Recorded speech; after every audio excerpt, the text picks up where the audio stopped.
Now, in this case, Archimedes' principle. Most of the calculations we are solving are based on this principle, especially Archimedes' principle and law of flotation.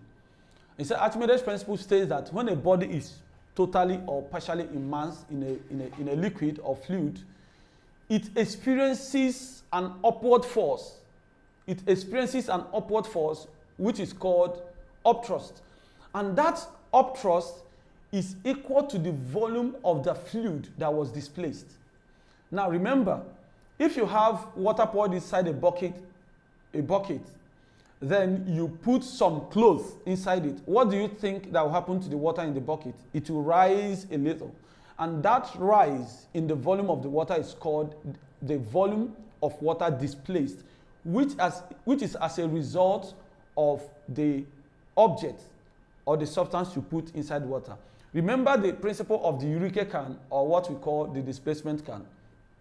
Now we'll get back to that, but then when we talk about the law of flotation, we say that it states that an object will only float in a fluid when that same upthrust exerted upon it by the fluid in which it is immersed is equal to the weight of the object displaced. So it's still the same thing. For a body to be able to float, it means that that object have to displace a volume of water which is equal to the upthrust which the liquid is putting on it. We are going to look at some of the conditions for this flotation which led to the building of ship and some other objects using water. Now, watching this little video clip, you see what I'm saying. Now, look at that yellow object according to Archimedes' principle. If you look at this yellow object, what you are seeing is that when it was immersed in the water or liquid, then some water was poured out. When it is immersed in a liquid, some water was poured out. Look at it as it's going in. Some water are pouring out. Now, the quantity of water which is being poured out is called the amount of water displaced. And that is equal to the upthrust on the body, on the yellow body. Let's check it again.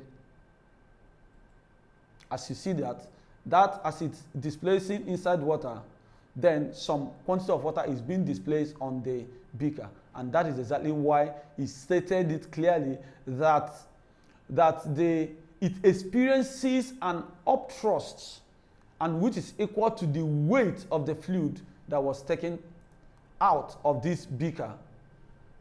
This beaker now, the quantity of water taken from this beaker is equal to the weight based on the upthrust.